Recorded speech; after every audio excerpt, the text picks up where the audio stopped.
యాకోబు పత్రిక 1వ అధ్యాయము 15వ వచనము. దురాశ గర్భము ధరించి పాపమును కనగా పాపము పరిపక్వమై మరణమును కనును. హల్లెలూయా. అయితే మరి వాక్యంలోకి వెళ్ళబోయే ముందుగా చిన్న ప్రార్థన చేసుకుందాము. మరి మన మధ్యలో ఉన్న మరియమ్మ వాక్యం కొరకు ప్రార్థన చేస్తుంది. స్తోత్రం తండ్రి, స్తుతి నాయన, స్తుతి ప్రభువా, మహాపరిశుద్ధుడా, గనుడా, యేసయ్యా, నీ బంగారు పాదాలకు వినలేని స్తుతులు స్తోత్రాలు చెల్లించుకున్నాం తండ్రి. గడిచిన కాలం అంతా నీ చలనైన రెక్కల కింద భద్రపరిచి ప్రభా, ఈ మంగళవారపు స్త్రీల సమాజ కొడుకులో తండ్రి చిన్న మందగా చేరి నీ మాటలు వినడానికి, నిన్ను స్తుతించడానికి, ఆరాధించడానికి ప్రభా మీరు ఇచ్చినట్టి సమయాన్ని బట్టి కృతజ్ఞతాస్తుతులు తండ్రి. ప్రారంభ ప్రార్థనలో తోడుండి నడిపించావు ప్రభా. కొన్ని కీర్తనల ద్వారా మీ నామానికి మహిమ పొందుకున్నారయ్యా. అందును బట్టి మీకు కృతజ్ఞతాస్తుతులు స్తోత్రాలు దేవా. ఇదిగో తండ్రి, నీ దాసురాలు నీ పక్షాన నిలవబడి ప్రభా చేరువచ్చిన మా అందరికి ఎటువంటి వాక్యం అయితే అవసరమై ఉన్నదో అటు మాటలు నీ పరిశుద్ధ లేఖనముల ద్వారా ప్రభా నీ కుమార్తె మాతో మాట్లాడబోచుండగా తండ్రి మానవ వాక్కును మరుగుపరచండి ప్రభా, దైవ వాక్కును దయచేయండి ప్రభా. మాకును వినగలిగిన చెవులు, గ్రహించే హృదయము, కూర్చునే కుదురుపాటును దయచేయండి తండ్రి. నీ మాటల ద్వారా మా జీవితాన్ని మార్చుకొని ప్రభా అట్టి మాటల ద్వారా పడిపోయే స్థితిలో నిలబడటానికి సహాయము చేయమని ప్రభా ఇంతవరకు నడిపిస్తున్న దేవుడు అయా. ఇక జరగనున్న ప్రతి క్రమములో కూడా తండ్రి నీ ఆత్మ ఆధ్వర్యంలో తండ్రి నీ పరిశుద్ధాత్మ సహవాసంతో సహాయము చేయమని నజరేయుడైన యేసుక్రీస్తు నామంలో ప్రార్థించి అడిగి వేడుకుంటున్నాను తండ్రి, ఆమేన్. హల్లెలూయా. ఇక్కడ మనము యాకోబు పత్రిక 1వ అధ్యాయము 15వ వచనంలో ఏం చదువుకొనున్నామంటే నేను చదువుతాను.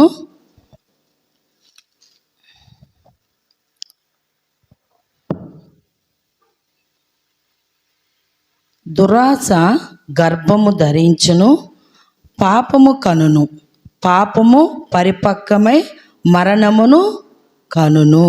హల్లెలూయా. అయితే ఈ సబ్జెక్టు గురించి తర్వాత మనం ధ్యానిద్దాము. నా వాక్యం అంశం చెప్పాలి కదా.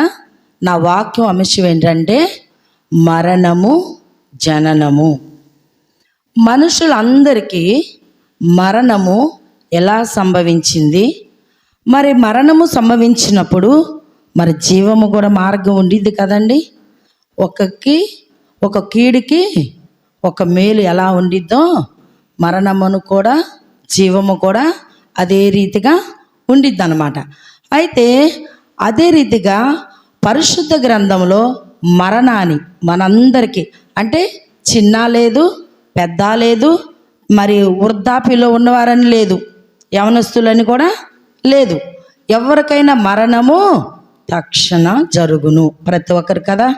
అయితే మరి మరణము మనకి ఎవరు అలాగా మనకు మరణం రావడానికి ఏ స్త్రీ కారణం? జీవములోకి మనల్ని రెండవ మరణం నుంచిలోంచి తప్పించడానికి ఏ స్త్రీ కారణము అన్నది ఈరోజు పరిశుద్ధ గ్రంథంలో మనం ధ్యానిద్దాము. ఆదికాండము 2వ అధ్యాయము 16వ వచనం నుంచి చదవండి.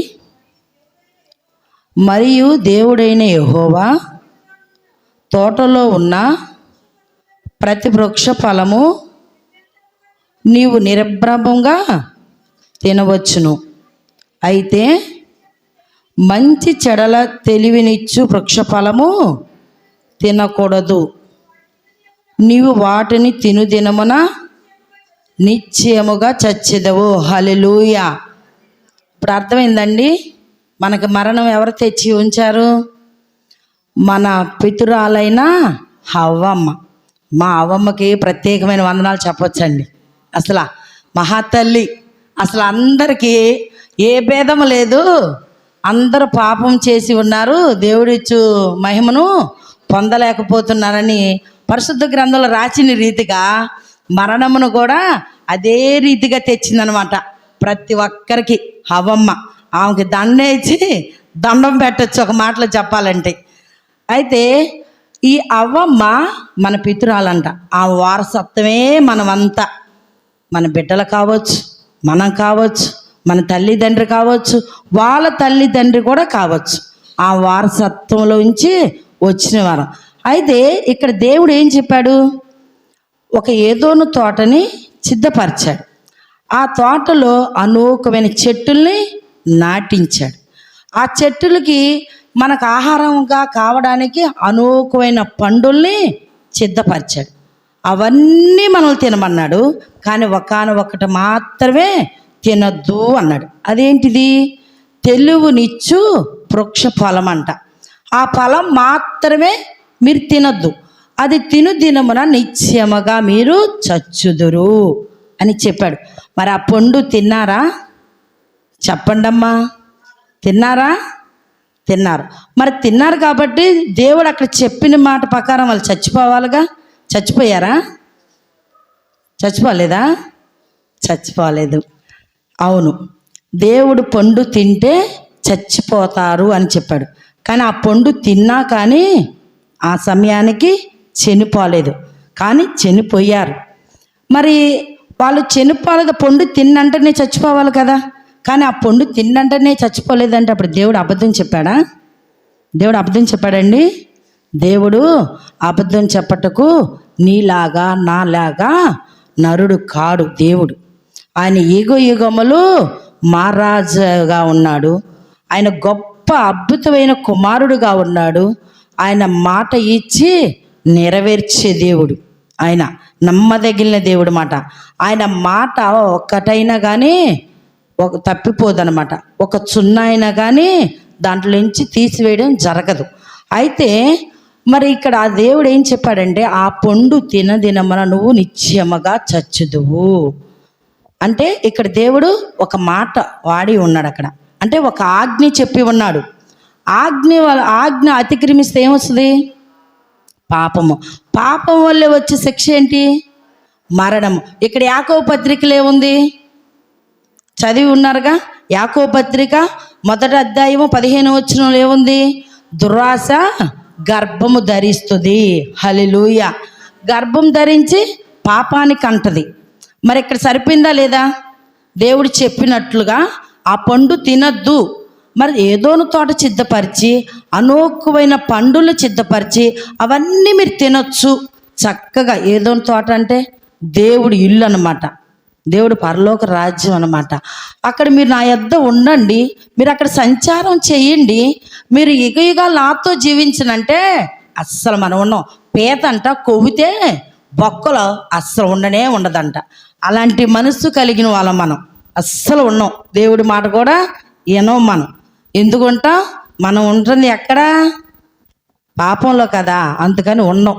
అట్లాగే దేవుడు చెప్పినా సరే అంత చక్కగా ఉన్నాయి, అవన్నీ తినండి. కానీ ఆ తోట మధ్యలో ఉందే ఎక్కడో ఒక చెట్టు, ఆ చెట్టుకున్న ఫలం మాత్రము మీరు తినొద్దు అని ఆజ్ఞ ఇచ్చాడు. ఆజ్ఞే అతిక్రమము. అతిక్రమం వస్తే శిక్ష వచ్చింది. శిక్ష అంటే పాపం. పాపం వల్ల మరణమే కలిగింది. ఇక్కడ అలాగే అవ్వమ్మకు మరణమే కలిగింది. అవ్వమ్మే తినడం కాకుండా అంట తన భర్త కూడా మోసుకొచ్చింది. చక్క గబగబ గబగబ తింది. మరలా భర్తకి తీసుకొచ్చి నువ్వు తినని చెప్పి ఆమె పాపంలోకి నడిచింది కాక తన భర్తను కూడా పాపంలోకి నడిపించింది. హల్లెలూయా. నడిపిస్తూనే కాకుండా వాళ్ళిద్దరూ తిన్నారు, దేవుడి ఆజ్ఞని అతిక్రమించారు. అలాగా అతిక్రమించటం వల్ల వాళ్ళకి ఏం సంభవించింది? మరణము సంభవించింది. వాళ్ళిద్దరికే మరణం సంభవించింది కాక వాళ్ళ తరములో ఉన్న వాళ్ళ బిడ్డలకి, వాళ్ళ బిడ్డల తరను, అంతే మనందరము కూడా మరణమే సంభవించింది. మనందరికీ ఒక్కొక్కరు యవనస్తులు యవన కాలంలోనే వాళ్ళ జీవితం తుంచివేయబడుతుంది. చిన్న బిడ్డలు అప్పుడే కళ్ళు కూడా తెరవని చిన్న బిడ్డలు కూడా చనిపోతున్నారు. ఎందుకు? మన పితురాలైన అవ్వ చేసిన పని, ఆమె చేసిన పని వల్లే ఇవందరికి మరణం రావడానికి కారణం. ఈమె మరణంలోకి మనల్ని నడిపించింది. మొదటిగా సూత్రధారి, పాత్రధారి మనల్ని నడిపించింది. ఒక బిడ్డను నడిపించాలనుకోండి, తల్లే కదా మొదటగా. తండ్రి ఎవరు అని చెప్పడానికి కూడా తల్లే కారణం. తల్లి ఎవరో బిడ్డకి తెలుసు, ఎందుకంటే బిడ్డ పుట్టంగానే మొదటగా చూసేది తల్లినే కాబట్టి. హల్లెలూయా. తండ్రి ఇదిగో అమ్మా నీ తండ్రి, ఇదిగోయ్యా నీ తండ్రి అని చెప్పగలిగేది కూడా బిడ్డకి తల్లే కాబట్టి. అంటే స్త్రీ ప్రాధాన్యత ఎంతో గొప్పదనమాట. ఈమెకి ఎంతో గొప్పదనాన్ని దేవుడిస్తే అది ఆమె పోగొట్టుకొని ఏం చేసింది, మరణాన్ని కొని తెచ్చుకుంది. ఈ స్త్రీ వల్ల మరణం కలిగింది, మరొక స్త్రీ వల్ల రెండవ మరణం నుంచి మనం తప్పించుకున్నాం. అది చూడండి, లూకాసు వార్త 1వ అధ్యాయం చూడండి, 28 నుంచి 32 వరకు చదివి ఆపేసేయండి. ఆ దూత లోపలికి వచ్చి ఆమెను చూసి, దయాపాప్తురాలా నీకు శుభము, ప్రభువు నీకు తోడై ఉన్నాడని చెప్పి ఆమె ఆ మాటకు బహుగా తొందరపడి నీ శుభవచనం ఏమిటో అని ఆలోచించునుగా, దూత మరియా భయపడకుము, దేవుడు వలన నీవు కృప పొందితివి, ఇదిగో నువ్వు గర్భము ధరించి కుమారుని కని ఆయనకు యేసు అని పేరు పెట్టుదువు. హల్లెలూయా. చాలు.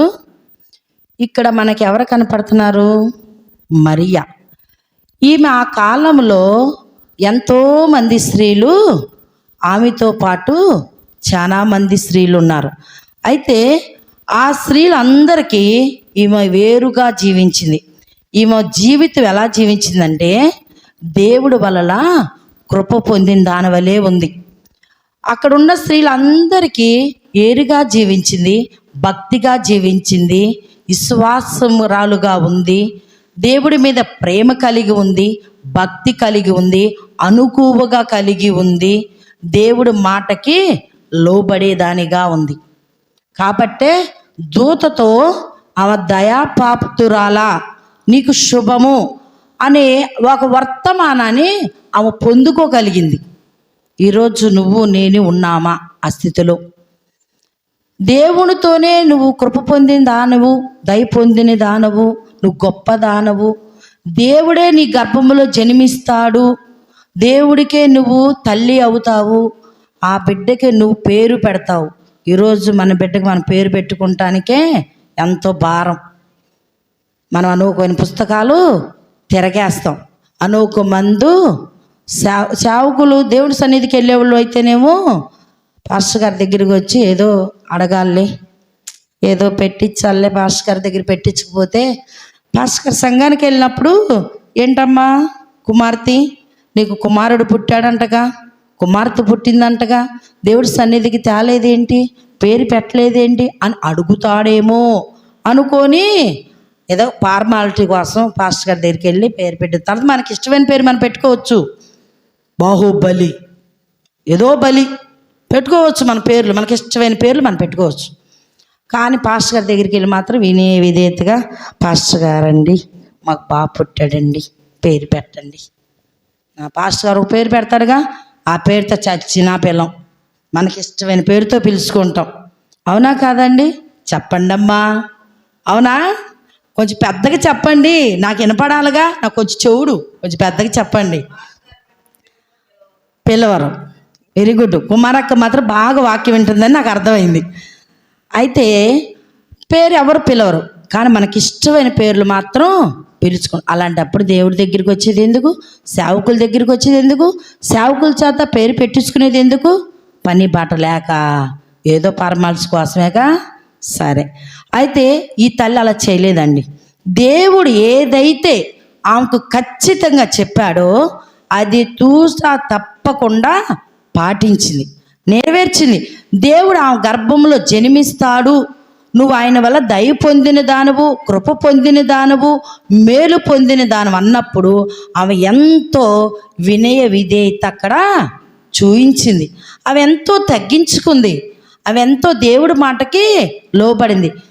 ఒక వివాహ కాలని స్త్రీకి గర్భం వస్తుంది ఆమె ప్రెగ్నెంట్ అయ్యిద్ది అంటే ఏ కుటుంబంలో తల్లి తండ్రి అయినా ఒప్పుకుంటారా?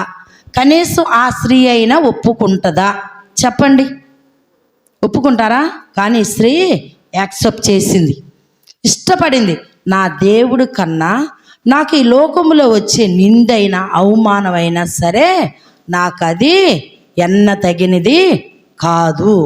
నా దేవుడు నేను జన్మించడమే నాకు గొప్ప, ఆయనకి నేను తల్లి అవ్వడమే మహా గొప్ప, మహా ఆనందం అనుకొని ఆమె సంతోషపడింది. ఆయన మాటకి లోబడింది. ఈరోజు కనీసం సేవకుల మాట కూడా మనం లోబడం. సేవకుడు ఉండి మందిర్లోకి రండమ్మా, ప్రార్థన జరుగుతుందమ్మా, కోటాలు ఉన్నాయమ్మా, రండమ్మా అంటే ఇక్కడ ప్రార్థన జరుగుతుంటే దారిని వస్తే సేవకుడి కంట్లో పడతామని ఆ దారిని తిరిగి వెళ్తామా లేదా? వెళ్ళేవారు ఉన్నారు లేదా? ఇక్కడ కానీ సేవకులు వచ్చి ఊడుస్తూ ఉంటే, సేవకుల పిల్లలు కానీ సేవకులు కానీ ఊడుస్తూ ఉంటే, అంటే మన మందిర్లో కాదులండి, అనోకైన మందిర్లో జరుగుతూ ఉంటాయి. ఇక్కడ ఊడుస్తూ ఉంటే పిల్లలకు అన్నం పెట్టుకుంటూ ముసలమ్మ ముచ్చట్లు ఆడుకుంటూ అక్కడ కూర్చుంటారు. ఇక్కడ అన్నీ జరిగిపోయి ప్రారంభ ప్రార్థన స్టార్ట్ చేసినప్పుడు ప్రారంభ ప్రార్థనేగా స్టార్ట్ చేసింది. ఇంకా వెళ్ళొచ్చులే, పాటలు ఉన్నాయి, సాక్ష్యం ఉంది, కీర్తన భాగం ఉంది, ఆరాధన ఉంది అనుకుంటారు. అవి స్టార్ట్ చేయగల అప్పుడు గుర్తొస్తాయి ఇంట్లో పనులు. అయ్యో అంట్లు ఉన్నాయిగా, బట్టలు ఉన్నాయిగా, నా భర్త వస్తాడు, వంట చేయాలి. అప్పుడు దాకా ఏమైంది? నీ భర్త వస్తాడని నీకు గుర్తులేదా? నీకు పనులు ఉన్నాయని నీకు గుర్తులేదా? దేవుడి సన్నిధిలో ప్రార్థన పెట్టినప్పుడే గుర్తొచ్చిందా నీకు? బుద్ధి ఉండదు కొంచెం అన్నా ఉండాలగా. మనిషి అయ్యే పుట్టాముగా, ఏమైనా దెయ్యమై పుట్టామా? మన సేవకులు వచ్చారులే, వాక్యం చెప్పాడు, దేవుడి సన్నిధిలో ఉండకుండా లోకంలో తిరిగితే దెయ్యాలై పడతాయంట. ఖచ్చితంగా దెయ్యాలయ్యే పడతాయి. దేవుడి సన్నిధి రాకపోతే దెయ్యాత్మలే పడతాయి వాళ్ళకి. దురాత్మలు పట్టకపోతే ఇక్కడ అవ్వమ్మకి అదే పట్టింది. అవ్వమ్మ దేవుడి ఆజ్ఞని అతిక్రమించింది. తినొద్దు అన్నది తిన్నది, శాపం తెచ్చుకుందిగా, మరణాన్ని తెచ్చుకుందా లేదా? ఆ రీతిగానే అందరం అలాగే ఉంటాం. అయితే ఈ స్త్రీ అలా లేదండి, దేవుడి మాటకి లోబడింది. దేవుడు నీ గర్భంలో జన్మిస్తాడన్నప్పుడు అంగీకరించింది. ఆమె గర్భం ద్వారా యేసుప్రభు రావాలి. ఈ లోకంలో మనందరం నశించిపోతున్నప్పుడు మనందరి పాపం ఆయన భుజం మీద మోపబడి ఆయన సిలువేగము చేసి మనందరినీ రెండవ మరణంలోకి వెళ్ళకుండా జీవములోకి పరలోక రాజ్యంలోకి చేర్చబడడానికి ఒక పాత్రగా వాడబడింది. హల్లెలూయా! ఇంత గొప్ప ధన్యత ఈ స్త్రీలో ఉంది.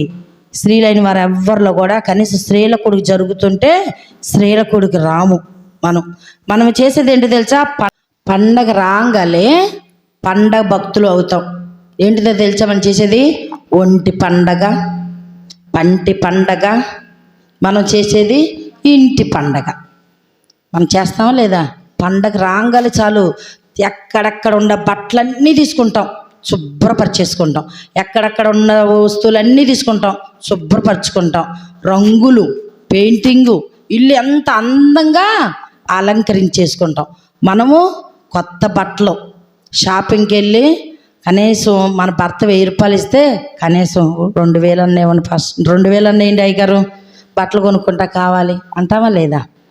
అంటే 2000 అంటున్నాలే కానీ ఒక్కొక్క స్త్రీ అయితే నాకన్నా గయ్యాలమ్మ అయితే కనీసం 5000 అన్నా కావాలి నేను చీర కొనుక్కోవాలంటే అని కండిషన్ పెట్టేవాళ్ళు కాదా? లేకపోలేదు. అలాగ జీవితం జీవించేవారవే కానీ మనం ఇక్కడ దేవుడి కార్యాలు జరుగుతుంది, దేవుడి సన్నిధికి రావాలి, వాక్యం వినాలి. మనము ఈ వస్త్రాలు కట్టుకుంటే కాదు, మన ఇంటి శుభ్రం చేసుకుంటే కాదు, మన పంట శుభ్రం చేసుకుంటే కాదు, మనం అనోకమైన పిండి వంటలు వండుకొని తింటే పండగ కాదు. దేవుడు అన్నది నీలో నాలో జన్మించాలి. ఇది క్రిస్మస్ సీజను. ఈ క్రిస్మస్ సీజన్లో దేవుడు నీలో నాలో జన్మించాలి. నువ్వు ఖరీదైన వస్త్రాలు కట్టకపోయినా పర్వాలేదు, ఖరీదైన ఆభరణాలు ధరించకపోయినా పర్వాలేదు, నువ్వు ముప్పోట్లను నువ్వు పూర్తిగా భోజించకపోయినా పర్వాలేదు, కానీ దేవుడు నీ జీవితంలో జన్మించాడా లేదా? దేవుడికి నువ్వు ఇష్టమైన పాత్రగా ఉన్నావా లేదా? దేవుడు చెప్పిన మాటకి నువ్వు లోపడుతున్నావా లేదా? ఇక్కడ పరిచర్య జరుగుతుంటే నువ్వు పరిచర్యలో ఎంతవరకు పాల్గొంటున్నావు? నువ్వు పరిచర్య చేస్తున్నావు, ఎలాంటి మనసుతో చేస్తున్నావు? దేవుడు పనిలో ఉంటున్నావు, ఎలాంటి మనసుతో ఉంటున్నావు? దేవుడు కార్యాలు చేస్తున్నావు, ఏ మనసుతో చేస్తున్నావు? అవన్నీ దేవుడు చూస్తూనే ఉంటాడు. మనుషులు చూడకపోవచ్చు, కానీ దేవుడు ఖచ్చితంగా చూసే దేవుడు. నువ్వే మనసుతో చేసినా దేవుడు చూస్తాడు. దేవుడు ఆలకించేవాడు, వినేవాడు, ఆశీర్వదించే దేవుడు. మరి ఈరోజు క్రిస్మస్ ఆరాధన క్రిస్మస్ జరుగుతుండగా నీలో నాలో దేవుడు జన్మించాలని మన బ్రతుకును మార్చుకోవాలి. దేవుడు ఎదుట మన బ్రతుకుని సరి చేసుకోవాలి. బట్టలు మార్చినంత మాత్రాన బ్రతుకు మారదు, గుండు కొట్టినంత మాత్రాన కూడా గుణం మారదంట. ఇక్కడ మరియ వలె దేవుడి మాటకి విధేయురాలుగా ఎంతగా దేవుడి మాటకి లోబడి దేవుడు మన పాపాల నిమిత్తము మనం మరణించకుండా రెండవ రాకడలో దేవుడు వచ్చినప్పుడు మన అగ్నిగుండానికి మనం వెళ్ళకుండా దేవుడు పరలోక రాజ్యానికి మనల్ని చేర్చటకు ఒక పాత్రగా, దేవుడికి తల్లిగా, ఒక దేవుడు లోకానికి రావడానికి ఒక స్త్రీ ఎంత అవసరమో ఆ స్త్రీ యొక్క ప్రాధాన్యత ఆమె అంతవరకు నిజాయితీగాను నెరవేర్చి ఉంది. హల్లెలూయా. మరి అలాగే చిన్న మాట చెప్పుకొని ముగించుకుందామండి. ఒక ఊరిలో ఒక డాక్టర్ గారు ఉన్నారండి. అయితే ఆయన ఎంతో గొప్ప డాక్టర్ గారు. అయితే ఆ ఊరికి చాలా దూరంలో ఒక చిన్న పల్లెటూరులో ఒక చిన్న పేద కుటుంబం ఉంది. అయితే ఆ కుటుంబంలో ఒక చిన్న బిడ్డకి అనారోగ్యం వచ్చింది. అనారోగ్యం వచ్చినప్పుడు ఆ తల్లిదండ్రి ప్రార్థన చేసుకునేవారేను. అయినప్పటికీ వాళ్ళ దగ్గర ఉన్నంత ధనమంతా ఖర్చు పెట్టి అనుకూలమైన హాస్పిటల్కి చూయించి ఉన్నారు. అయితే ఆమెకి ఎక్కడికి వెళ్ళినా కూడా ఆ రోగం అన్నది తగ్గలేదు. అయితే ఆ రోగానికి ఎవరు అవసరం అంటే, ఇదిగో పలానా ఊర్లో పలానా డాక్టర్ గారు ఉన్నారు, ఆ డాక్టర్ గారే ఆ కానీ నయం చేయగలరు, ఇంకెవ్వరు నయం చేయలేరు అన్నప్పుడు ఆ డాక్టర్ గారిని పిలిపించాలంటే చాలా డబ్బు అయిద్దంట. అయితే వీళ్ళ దగ్గర ఆ స్వామత లేదు పిలిపించడానికి. అయినప్పుడు ఈ తల్లి ఏం చేస్తుందంటే కేవలం ప్రార్థన మాత్రమే చేస్తుంది ఆ బిడ్డ కొరకు. అయితే ఆ డాక్టర్ గారు ఒక ఊరు వెళ్ళడానికి ప్రయాణిస్తున్నాడు. అయితే వాళ్ళ ఊరి మీదుగానే వెళ్ళాలి. అయితే ట్రైను మిస్ అయింది. ట్రైన్ మిస్ అవ్వడం వల్ల ఆ రాత్రికాల సమయంలో కారులో ఆయన ప్రయాణం చేస్తుండగా కరెక్ట్గా ఆ ఇంటి సరిహద్దుకి రాగానే ఆ కారు ఆగిపోయింది. హల్లెలూయా. ఇది దేవుడు చేసిన కార్యమేనా కాదా? అయితే ఆగిపోయినప్పుడు అర్ధరాత్రి ఎటు చూసినా చీకటి, కారులో బాగు చేసేవాళ్ళు ఎవరు, మెకానిక్ అన్నవారు ఎవ్వరూ లేరు. చూస్తే చీకటిగా ఉంది. సరే ఎక్కడో ఒక ఇల్లు కనపడుతుంది, కానీ ఈ రాత్రి వరకు కొంచెం అయినా మనకి స్థలం దొరికిద్దేమో. ఇక్కడ మరికి దేవుని కంటానికి స్థలం లేనప్పుడు సత్రములో ఆయనకి స్థలం దొరికిందంట. ఆ రీతిగానే ఈ డాక్టర్ గారికి స్థలం దొరికిద్దేమని వెళ్ళినప్పుడు ఆ ఇంట్లో తలుపు కొట్టారంట. కొట్టినప్పుడు ఆ ఇంటి యజమానురాలు వచ్చి తలుపు తీసింది. అమ్మ, ఈ రాత్రి మేము ఇక్కడ ఉంటాము, మాకు కొంచెం స్థలం ఇవ్వండి అంటే, సరే. ఆయన డాక్టర్ గారని చెప్పలేదు, నేను పలానా వ్యాధికి వైద్యం చేస్తానని చెప్పలేదు. అయితే ఆడ డాక్టర్ గారు ఉన్నప్పుడు మరి ఎవరన్నా బంధువులు వచ్చినా మనం ఆ రోజు భోజనం పెడతాంగా, పొస్తుంచంగా. అలాగే ఆయన వచ్చినప్పుడు ఇవేం చేసిందంటే ఆయన కావాల్సినవన్నీ సమకూర్చి ఆయనకి వడ్డించి వెళ్ళి గదిలో కూర్చొని ఏడుస్తూ ప్రార్థన చేస్తుందంట. అయితే ఆ యజమానుడు భర్త ఈయనకు వడ్డిస్తూ అక్కడ కూర్చొని ఉన్నాడు. ఏంటయ్యా, రూమ్లోంచి వేడి పినిపడుతుంది, మీ భార్య ఏడుస్తున్నట్టుంది, ఏంటి అంటే, అయ్యా నా కుమార్తెకి చానాలించి అనారోగ్యంగా ఉంది, ఎన్నో హాస్పిటల్ చూపించాము, ఎంతో వైద్యం చేయించాము, కానీ నా బిడ్డకి స్వస్థత రాలేదు. ఇదిగో ఊర్లో డాక్టర్ గారు ఉన్నారంట, కానీ ఆ డాక్టర్ గారిని పిలిపించాలంటే కొన్ని లక్షలు అవుతాయంట, మాకైతే ఆ స్వామత లేదు, కాబట్టి మా బిడ్డ చనిపోద్ది అన్నారు, అందుకు మేము బాధపడుతున్నామంటే, అయ్యా ఆ డాక్టరు ఎవరో కాదు, నేనే. నీ కుమార్తెకి ఆపరేషన్ చేసి నీ కుమార్తెని నేను బ్రతికిస్తానని అదే రీతిగా ఆ కుమార్తెకి ఆపరేషన్ చేసి బ్రతికించాడు కదా. అప్పుడు దేవుడు ఏం చేశాడంటే ఆ ట్రైన్ మిస్ చేయడం వల్ల, ఆయన కారులో రావడం వల్ల, ఆ కారు ఆగిపోవడం వల్ల, ఆ గృహానికి ఆయన వెళ్ళడం వల్ల ఆ కుమార్తె బ్రతికింది. అదే రీతిగా ఇక్కడ ఈ స్త్రీ, నేను నింది పడాల్సి వచ్చింది, నేను అవమానపడాల్సి వచ్చింది, నేను వివాహం కాకముందు నేను గర్భం ధరిస్తే అనుకోనుంటే అంత గొప్ప రక్షకుడు ఈ లోకానికి వచ్చేవాడు కాదు. మనందరి రెండో రాకడ నుంచి తప్పించేవాడు కాదు.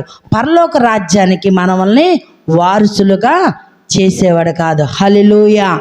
ఇటు వాక్యము దేవుడు ఎన్నికలు ఆశీర్వదించి దీవించును గాక. హల్లెలూయా.